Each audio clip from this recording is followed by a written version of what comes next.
effective to keep a donor than to recruit new donors. And when you build those deepening relationships, you will build towards the 20% of the donors at the top of the pyramid who will make up 80% of the gifts that you bring in. So again, 80% of the philanthropic gifts come from 20% of the donors. So we're always working toward deepening those relationships so that we can be working with major gift donors.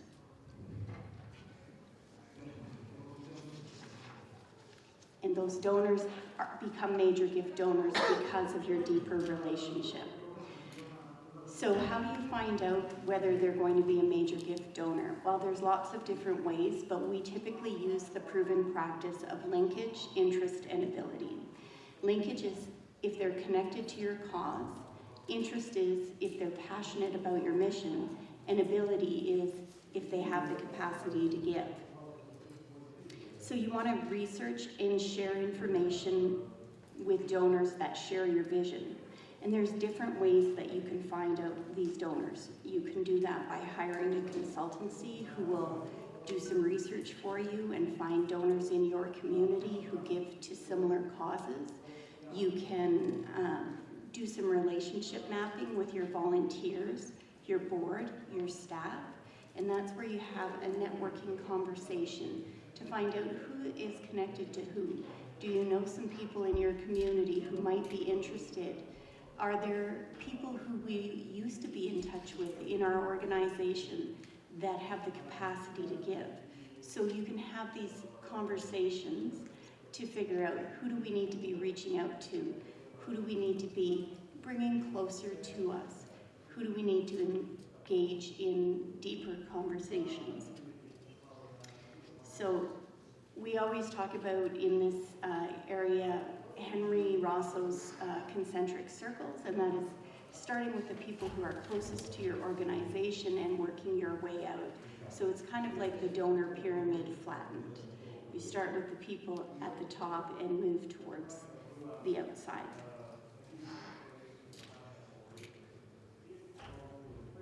No fundraising talk would be complete without a slide on stewardship. Stewardship is more than receipts and thank you notes. Donors want to know the impact of their contributions. So again, we talked about transparency and annual reports and having everything line up in your organization. You have to share that information regularly with your donors. Ongoing relationship building encourages ongoing gift building, giving.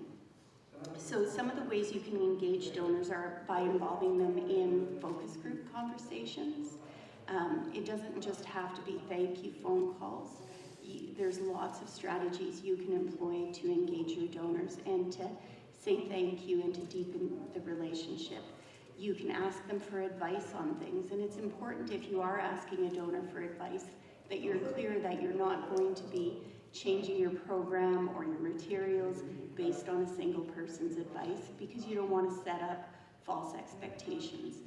So again, it's about that authentic transparency. You can say things like, we're gathering input from a group of key people, and I was wondering if you'd be willing to share a few minutes of your time with me to talk about this new program brochure or this new program that we're considering. That way it's asking for advice without setting up false expectations.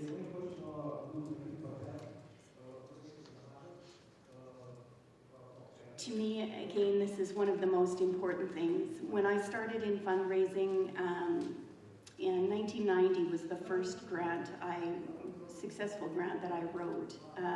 And at that point in time, I didn't know much about fundraising. I was doing frontline work, but expected to raise some money for the programs that I was working in. And I thought there was scarcity in the world. I thought there wasn't enough resources to go around. And really, since becoming a full-time professional fundraiser, I've come to understand that there is abundance in the world and there are enough resources. It's connecting with the right people with the right message at the right time. So we need to be aware that there is abundance. We need to remove our limiting beliefs when we're working in fundraising, and we need to get the whole organization involved in fundraising. We say the secret sauce of fundraising is that it takes everyone. So you're all part of the secret sauce, no matter what role you play in your organization. You have a role in philanthropy and you have a role in fundraising. So donors will be attracted to organizations that inspire hope and trust. And again, I'll say this is where storytelling becomes important as well, because the donors want to know what is the hope that you are building with their organization. What is the difference that they will make in the world by sharing their gifts with you?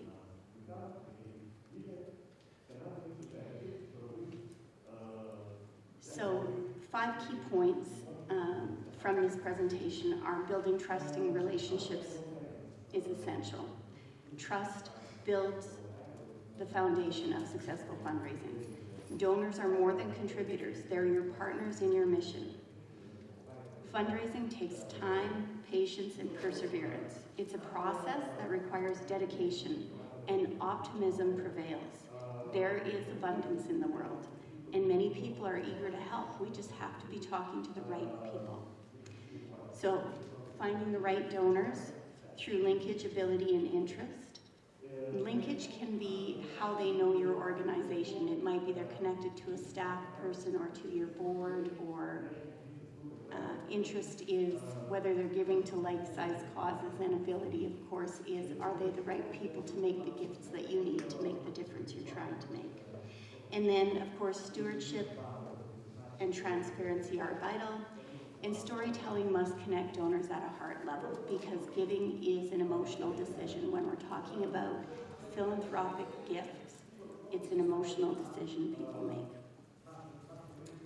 So, and I'll just end on saying that, again, I work with Global Philanthropic, and we're happy to work with organizations of all sizes. There are lots of fundraising consultancies out there. You can Google fundraising consultancies and find all the list of competitors. Fundraising consultants can work with you on short and long-term projects and in all aspects of fundraising. So I think that's it, and I will hand the reins over to Amy.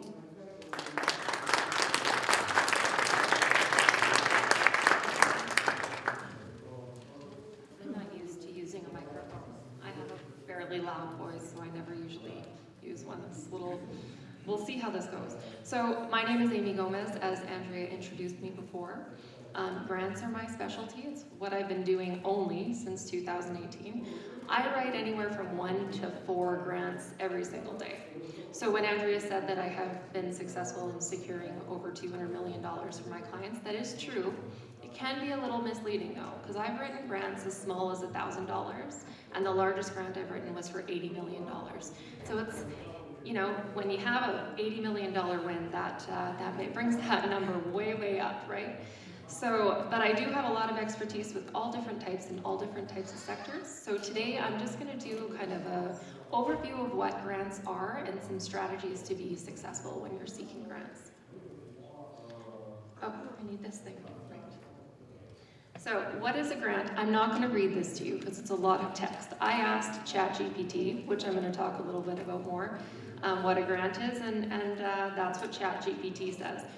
What I will say, and it can be confusing, because a lot of my clients think anything you write a proposal for, that's a grant.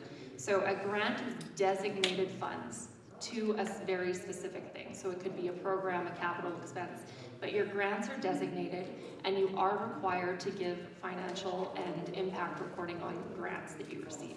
So how is that different from writing a proposal to a private foundation?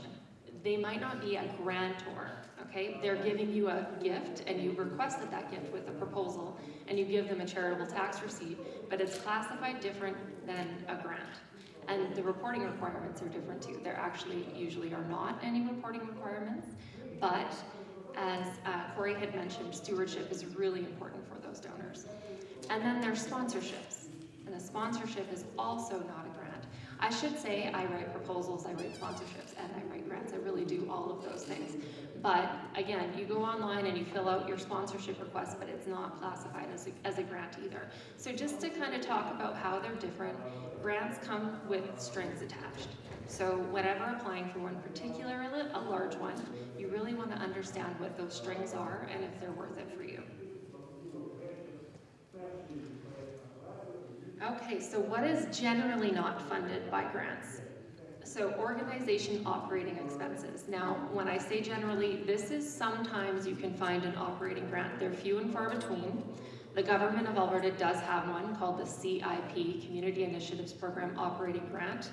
The City of Edmonton also has an operating grant for smaller charities with, I think they've reduced it to charities with an annual budget of under $500,000. But this is to cover your overhead things like executive leadership, administrative functions, legal fees, insurance, utilities. So it's not necessarily designated. You can put it towards anything that you need in that operating budget, if you can find that. Debt repayment is never covered by grants. So that's off the list. Endowments, again, you could get a gift with the proposal that you submit to a foundation to an endowment, but you're not going to find a grant for an endowment specifically. Retroactive costs. Now there's one kind of exception here. So the example I'll use is the Community Facility Enhancement Program through the Government of Alberta. So how that one works is it's for community buildings. Their small one is up to 125 and their large one is $1 million.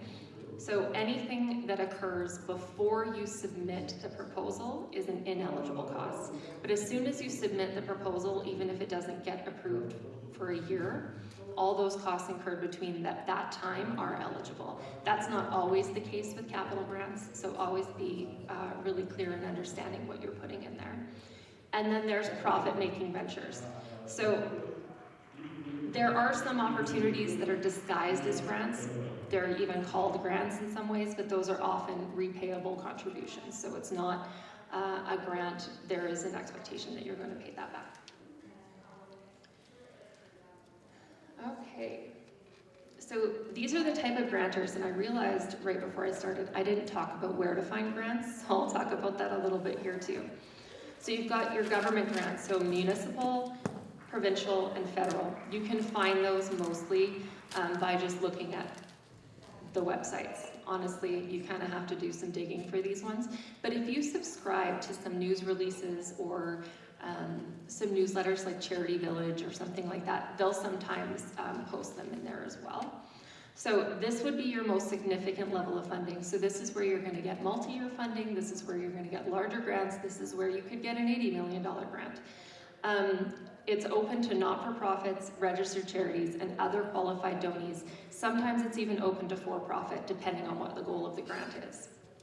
Okay, next we have public and private foundations. Those are only open to registered charities. So just being a not-for-profit is not enough because they are expecting a charitable tax receipt. Now you might say, well, what if we have a charity partner that we can run funds through? Some of them explicitly say that they will not fund in that manner, so you just have to be careful. Some will, but some won't.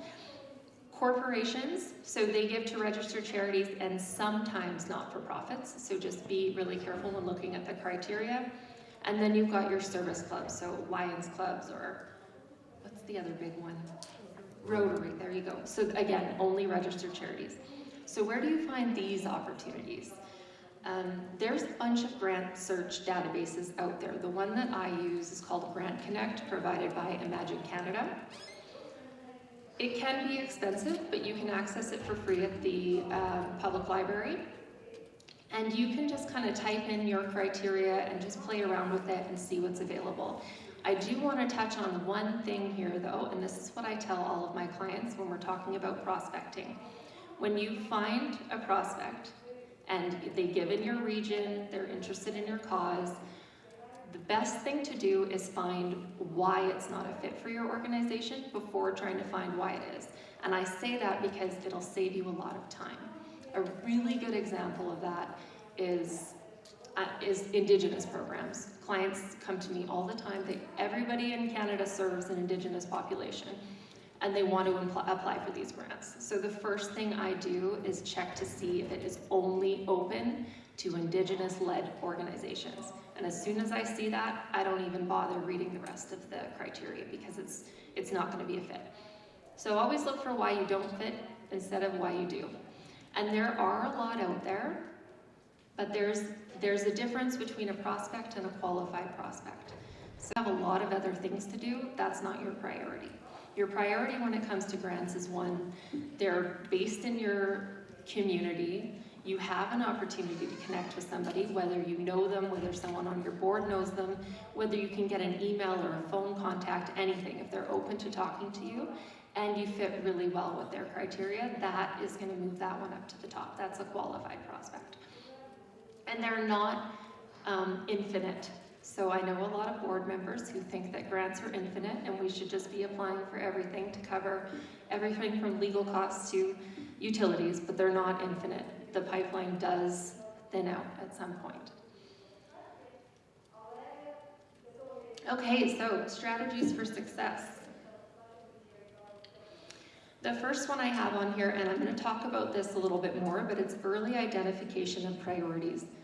You need to know what it is that you want to get funded.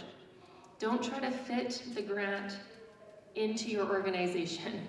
Your organization needs to fit the grant. So don't make up a program is what I'm trying to say here. If you have a program strategy, a way that you want to go, specific services that you want to apply for, knowing what those things are, knowing what your gaps in funding are is the number one thing you need to do before you start searching for grants. Or you're going to end up getting money that you can't spend. Or that your board and your staff members, they don't want to do the programming that you put forward. So engage in ongoing conversations, ongoing relationship development, and this includes government relations. So everything that Corrie talked about building relationships with donors, that's the same for grantors, as much as you can. And stewardship or reporting, that shouldn't only be once a year. Especially grantors, when you have an ongoing grant with them, keep them appraised of what's happening. What are you doing with their dollars? What are some stories that you can share with them? The more that you can do that, the more likely they are to renew your funding. So if you're looking at foundations and corporations especially, those grants are usually only 1 year. And when I talk about government relations, people on the government side need to like you too. And I'm not just talking about Daniel Smith. I'm talking about the people who receive your grants, who receive your reporting, who give you positive feedback. They'll even help you sometimes frame the content for future grants based on what the government priorities are. So those relationships are really important to have. Ensure it's a good fit. So I talked about this already. Don't do the square peg, round hole. It's just going to be wasting a lot of resources and time. Grants take time to write. Have a strong case for support. So if you're using research, make sure that it is usable research, not a blog post online, which I come across all the time when I'm trying to find something to support what I'm claiming, and it's frustrating, but make sure that you have some good stats behind that.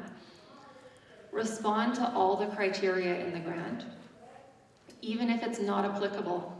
Sometimes it'll say, if it's not applicable, say not applicable. But if it's not applicable, if they don't say that, explain why it's not applicable. Just in one sentence. Don't miss anything because you could be automatically declined. And if it's an online system, sometimes they just scan it for words and completeness. So make sure that you're responding to everything. Use their language as much as possible. So I use the client's language first and I write the grant. And then I go back through and I weave the language of the grantor kind of in that so that it's very clear that I'm matching what their funding objectives are. So it's not, don't write it around their language, but weave it in. So if they're using, I can't think of an example right now. Say they're using vulnerable, like a vulnerable youth, vulnerable adults, instead of a word that your organization would refer to instead. You want to weave that in. We are serving this vulnerable population. If they're talking about GVA+, explain, we use GVA+ in this way, because they want to see that. Follow the guidelines and procedures. And then create a grant plan to track your research, deadlines, submitted grants, and status. So research, really important in this one too. Even if you research something, you spend 10 minutes looking it up and you're like, oh, this isn't a fit. Keep track of that. because somebody will come to you and ask you about this corporation, this foundation, this granting program. And if you have your notes ready, you've saved yourself that 10 minutes. Okay, so trends in grant making. So some big things to think about. Equity, diversion, inclusion, and recreation. All grantors are coming out with questions related to this. Your organization should have a statement ready to go and how you're incorporating this into your programming and where you're at in your journey for EDI. They all call it something different, but it is showing up more and more and more consistently. I was working on a grant last month where they asked, I think, 8 different EDI questions in different ways. And if you don't already have a statement on it, it's really important that you start to work on that. Sometimes you say diversion? No, it's supposed to say diversity. Yeah. I am a professional writer, I promise, but sometimes I do mistakes. Okay, sustainability. This is a big question that's always asked. It's honestly, I hate this question because if you're a charity, the reality is you're going to need to raise more funds to sustain the program. But one thing that I do with sustainability is I talk about the sustainable impacts for the participants, not just the financial sustainable impact of funding. And you need to be honest here, because, and this is getting asked all the time. So if you're gonna come back the next year and ask for more funding, then talk about that, but then also talk about the sustainable impacts for the participants, whether the program continues or not. There's a lot of prioritizing of equity-led organizations. So as I mentioned, there's a lot of funding opportunities that are only for Indigenous-led organizations, only for Black-led organizations, only for women-led and women-serving organizations, and they're very specific about that. So even if you have a cause that mostly supports women, but it's not 100% your mandate, it's more general, you wouldn't qualify for that. Partnerships, there's a lot more focus on partnerships, collaboration between other people in the community. You need to know what else is going on, who else is doing similar work, and how are you making sure that you're not overlapping.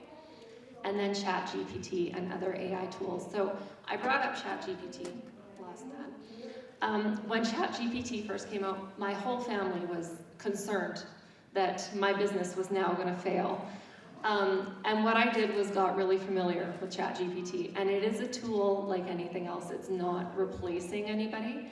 I do encourage you to use it though, because it really can help you, but I promise you, so I have lots of clients that'll send me a program description that ChatGPT wrote, and I can tell immediately. So the funders can also tell immediately.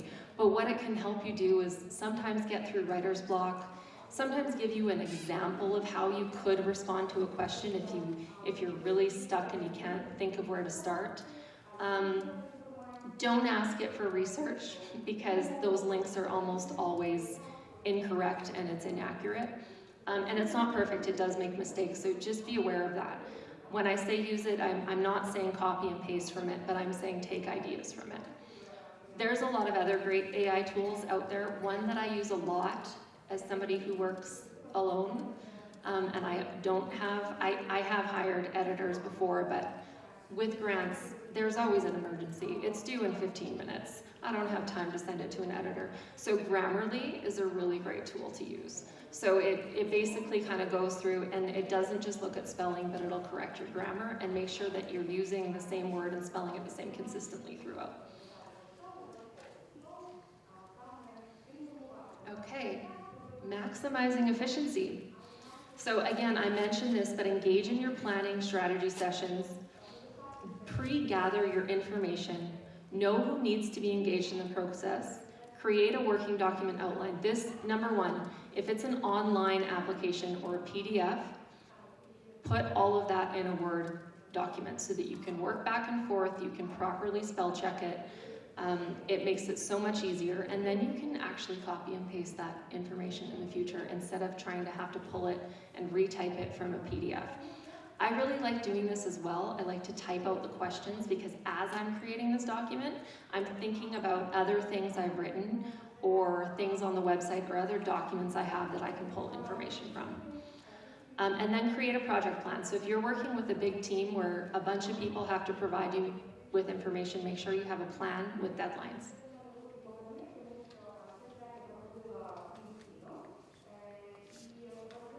Okay, so when I talk about engagement planning and strategy sessions, I just want to build this out a little bit more. So this is about knowing what your needs are. Do you need capital? And capital can be bricks and mortar, renovation and upgrades, equipment and technology would all kind of fit into that, okay? Programs, are there new programs that you want to start? Existing programs that need funding, and what are the gaps for that? Do you want to expand some programs? So have some sort of strategy so you know what to look for. Do you need capacity building support? So do you need to hire a marketing consultant? Do you need to add fund development to your team? There are funders that will help you fund that and start those programs, especially fund development, because it has a return on the investment. Are you looking for research dollars? Is staff development and training something that you're looking for? Or is it operating support, which I did mention before, there's few and far between, but there are some. As far as staff development as well, that can be a challenging one, particularly because they're no longer offering the Canadian Alberta Jobs Grant. But staff training should always be included in any budget for any program that you submit. Okay, this one's just, here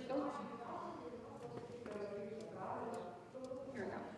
So this is another thing. I have a folder for each of my clients that includes all of these things.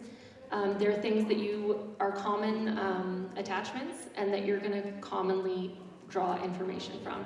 So strategic plans, census data, I have a quick link on my computer to pull up the census data for Edmonton from, I think it's 2009 and 2016, because 2019 didn't have very fulsome data, so I pull a lot from 2016. Program plans and logic models, annual reports, job descriptions, audited financial statements, 3 years worth should be in your files to pull quickly. Updated board of directors list with contact information, staff lists and department lists, and capacity statements. I don't know what that means. So let's forget about that last line, because I don't know where I was going with that. And this is a last little piece that you can do if you're in a large organization. Figure out who it is that you need to get information from, so that you know who to go to. So who's going to provide you with program information? Who can get community partners and letters of support? Who can get you the financial information you need? This isn't just your audited financials, but your budgets and other questions that they ask about your financial statements. Organization information, background challenges, successes, strategic plans, again, annual reports, board meetings, board approvals, staffing and volunteer information, and signing authorities. When you're creating that working document, that's another important one. Sometimes grants require a signature from a member of the board, so you want to let them know as soon as possible. And the more and more you do this, you become the expert of that organization. I can tell you that I think grant writers know more about what is going on in an organization than executive directors do, because you really have to dive into the details. And that's all I have. So we're going to open it up to questions. Andrea is going to lead that section.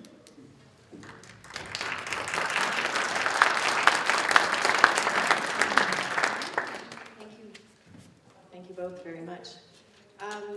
I'm not sure that we'll have time to get to every single question, so consider writing them down and bringing them to us, and then I'm pretty sure I can ask these two lovely ladies to help answer some of those questions afterwards and share them back with UCC-APC. But for now, if you want to raise your hand, I can come around with the microphone, or you can come up here as well. So, any questions?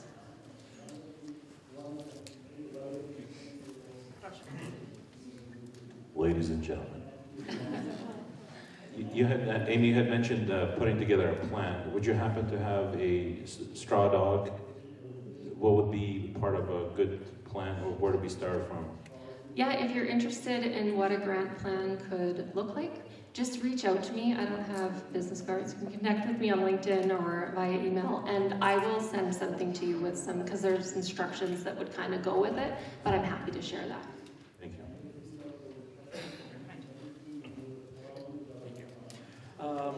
we are a non-profit organization, and I would like to ask if we get in a grant, doesn't matter how much is it, how we are supposed to report to the company first, and in the end of the year when we're doing the financial report.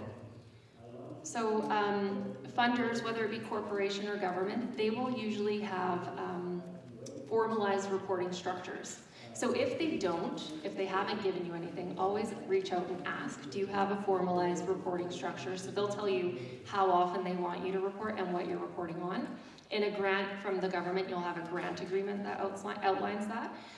If they're not requiring that, then it's more like stewardship. Just send them a report on the program that they funded and what you were able to achieve with it.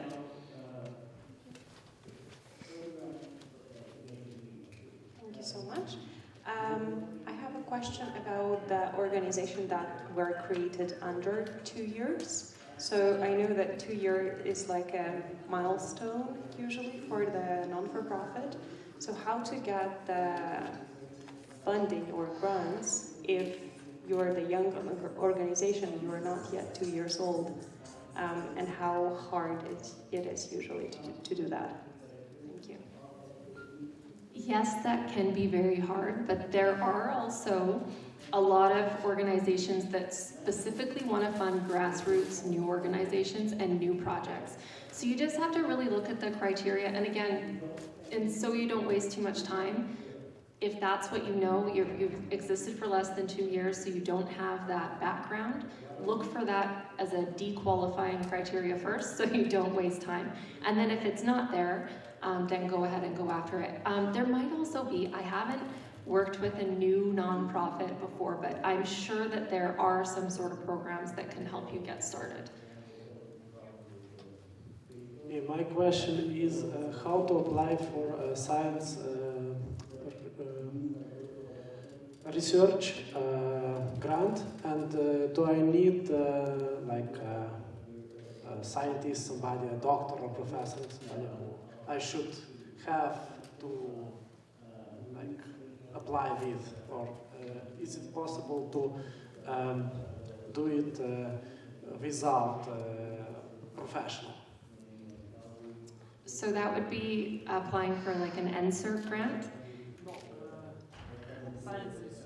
Science research. So NSERC is the big Canadian-wide funder for science research usually, unless you're going for something a little bit smaller and you're going for corporations or other types of funding.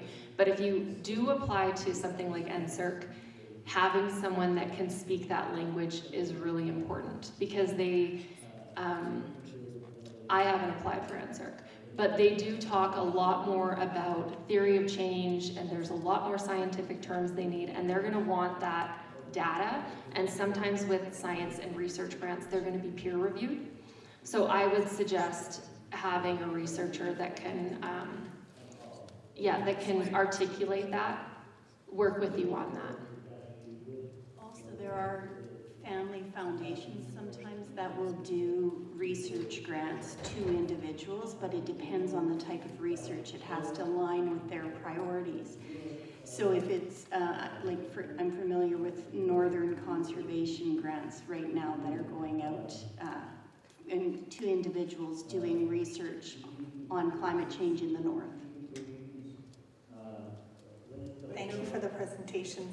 I just wanted to know if what the average fees are for writing professional grants, if there is one, and do a lot of nonprofit organizations sign contracts, or do they go about going through different grant writers? So, unlike Corrie mentioned about fundraising consultants, there are not very many grant consultants in Canada. We're trying to grow our little group, and we all do things differently at this point, so there isn't a standard. And under the Grant Professionals Association Code of Ethics, we're not allowed to discuss what we charge. So that's a really challenging thing for me to answer, and it can be really challenging as well, because it depends on how efficient that grant writer is. So the clients that I've been working with, many of them I've been working with since 2018. So I'm on a retainer contract with them, and I do all of the work from prospecting to writing. And I would say I do cost less than it would be to hire a junior in-house grant writer. So and I do all the grants for these organizations. So that's about as much as I can give you. If you want more information about, how I'm structured, if you are looking at a consultant, I do always encourage people to have a couple different calls, because to be honest, I don't really know what other people do. I only know what I do. I will say, for a lot of organizations who have been fundraising for quite some time, you need to diversify where your funds are coming from. So there's the fundraising that you do to find individual donors. You want to, and they're the biggest base of who supports your organization. And you need to sort of grow that. I worked with Amy when I was at one of the organizations where I was fundraising. I was in major giving. We had Amy come along and work with us alongside us. One small piece, we hired a consultant when we had a whole team of in-house fundraisers. So it's about understanding where you need the money to come from. It takes a long time to write grants, to get money, to wait for all of those things. It's one way of getting money, but it shouldn't be your only way of fundraising. You had a question?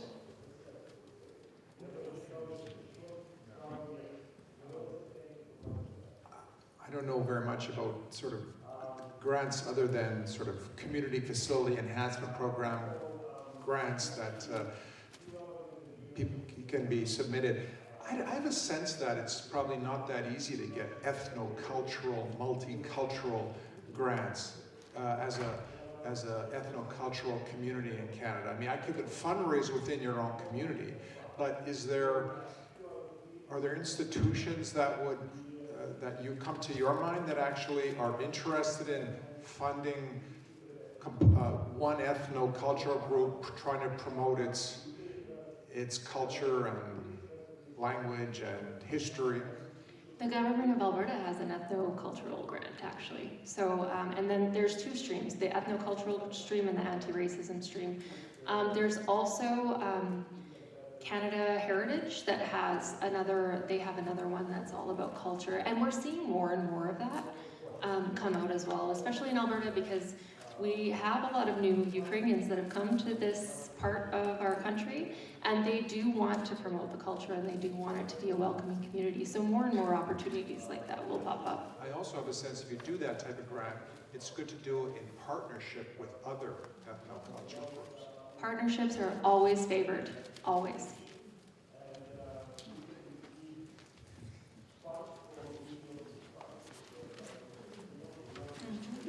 I have a question about community support.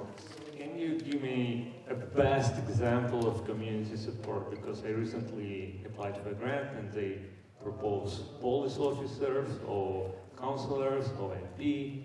Can you give me the best option for community support and what is the best way to get this support? Yeah, thank you. So I think it depends on what you're applying for. So if you're applying for like a youth restorative justice program, then you definitely want a police officer to write you a letter of support, or the police department. Sometimes though, what I've really liked is when beneficiaries have written a letter of support. So if it's a kid that's gone through a program that's really helped them turn their lives around, and their mom writes a letter of support, so it can really be anything. Community partners that you work with on a regular basis who can speak to your ability to achieve the outcomes that you say you're going to achieve. So not just asking, because you don't just want to ask a police department to write you a letter of support. They need to know you and what you do, right? You can also get,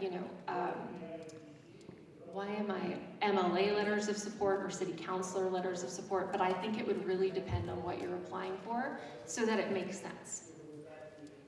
I had a question that came in earlier that asked about, they're a new organization that has just started and they're working in the community, not for profit, and not a registered charity. But they're having people approach them that are willing to do some fundraisers for them, third-party fundraisers, t-shirt sales, those kinds of things, and they are offering a percentage of the sales. What would that organization need to consider? How do they protect themselves? What kind of questions should they be asking? Contracts, those kinds of things. Corrie? great question, Andrea. I think policy is really important in guiding the work of all nonprofits, and so you want to establish what your guidelines are and talk with people about are there organizations that we want to be affiliated with or not affiliated with, what are our organizational values that are guiding our work, who do we want to be seen to be aligned with. So it's really important that you're doing a little bit of research and a little bit of vetting, if that word makes sense to everybody, to look into somebody's background to make sure it's a fit, and that you have a clear expectation or a clear agreement. So for example, if somebody's selling a t-shirt for $25 and you're getting $1, is that all that your logo is worth? Is that all that your reputation is worth? So you have to consider those things when you're talking with people, because you're giving them your brand. So you need to make sure that your brand is going to be protected and well promoted. Are there any contracts that they need to consider, or should maybe even some kind of a written agreement, as well as once the money is turned over to them from the t-shirt sale, are they required to provide any kind of receipting? What should they be doing for themselves for their own books? So receipts apply to gifts only, charitable tax receipts. So if you're not a charitable organization, you don't have to worry about charitable tax receipting, but for those that are a charitable organization, you do not tax receipt purchases. Somebody is not giving you the money, they're making a purchase. So it's a different sort of transaction. And there's great regulations laid out on Canada Revenue Agency website. I highly recommend that you use Canada Revenue Agency Charities Directorate as a resource to guide your policy and to guide your actions in your organization. It's clearly written, and if it isn't there, if you can't find what you're looking for, they are actually really helpful. If you phone them, you'll almost always get put through to a senior advisor who can talk to you about specific situations to guide your actions. It is important to have templates and agreements and contracts and policies in place when it comes to third-party giving or any of those kinds of transactions. Andrea, what was the other part of the question that you asked? You asked like 3 or 4 right there. I think it was in terms of receipting back to the person who's given them money. Like, would it even be like a business, like just somehow that there was an exchange, even if it's not a tax receipt? Yeah, you can absolutely, but again, I think it's important that your organization has written procedure around that so everybody understands what the transactions are, and so that you are only giving a receipt for what you actually receive. So if somebody sold $100 worth of t-shirts, they're not getting a receipt for $100 unless that's what they've given you. They're getting a receipt for the $20, which was the portion they agreed to give you. So just making sure you're clear about the transactions and that you can always be transparent. And if you ever have questions about things like that, phone CRA or phone a fundraising consultant as a friend and ask those kinds of things. There's so many resources available. You do not have to fundraise in the dark. You do not have to do guesswork. There's lots of stuff available on the internet, and there's lots of people who are willing to help. I'm coming. Hang on.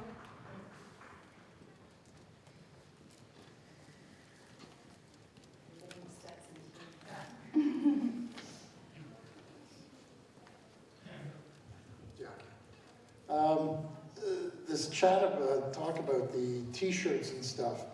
Anybody who might be looking for a quick way to earn some money, we're not talking huge amounts, but seed money. Our son's basketball team would sell Stoichny sausage. And some mother came up and said, well, why don't we sell gift wrap? And I think it worked out that the individual would get 5 cents on the dollar, whereas selling something as simple as Stoichny brought in about 50%, whatever you wanted to price it at.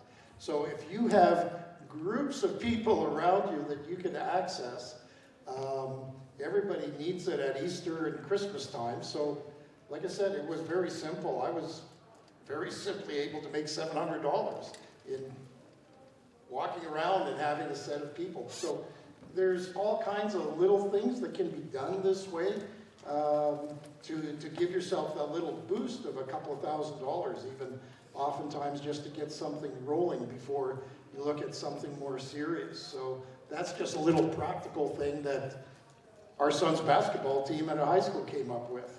So.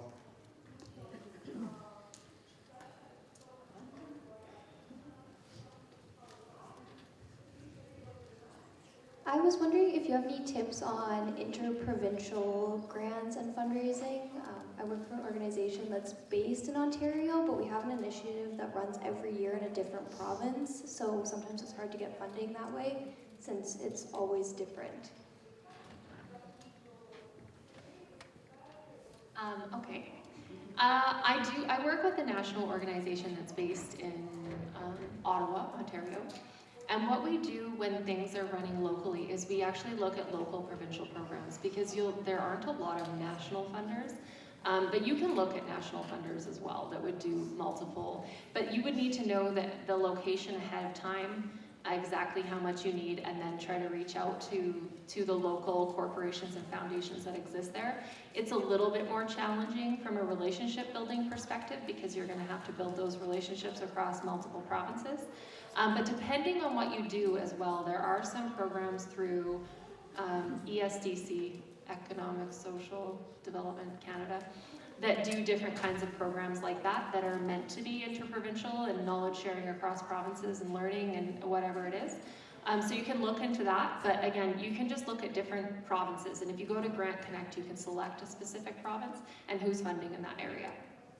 And I will say, from a fundraising perspective, donors are used to giving across regions. So right now I'm fundraising for a cultural center in Nunavut. Most of our donors are going to be from Montreal, Vancouver, and Toronto, but they will be coast to coast as well as international. So if you're looking at fundraising and philanthropy, the region doesn't matter so much as what the purpose of the organization and the impact is. And so for family foundations, corporations, and individuals, you have a lot more freedom that way, which is why we all need grants as part of our fundraising program, but I do encourage you to look at a broad-based fund development program that includes all types of fundraising. All right, our time is almost up, so if you do have more questions, by all means, bring them up to me, and I will happily see how we can get some answers back to you. I just want to give you a couple more quick takeaways on fundraising. First thing, if you want money, you have to ask for it. There's no two ways about it. Don't be scared to ask for money. Second, you need to thank before you bank. That money you've received, you're grateful for it. Tell that donor that you're thankful. Be appreciative right away. We don't all have the opportunity to automate systems. Sometimes we have to get that check into the bank right away. Don't forget about your donors. Make sure that they know that you've received their funds, that you are grateful, and that you are putting them to good use. Donors are not ATMs. Don't just go to your donors every time you want money thinking that because they're a fit, they're going to give you money. They want to be appreciated. They want to be a part of your mission. They want to make a change. It was said earlier that giving is an emotional action, and that's exactly what it is. So you need to bring them in. You need to ask them questions. You need to invite them to be a part of your organization. That will build trust. It builds a relationship, and from there, it will continue to build money.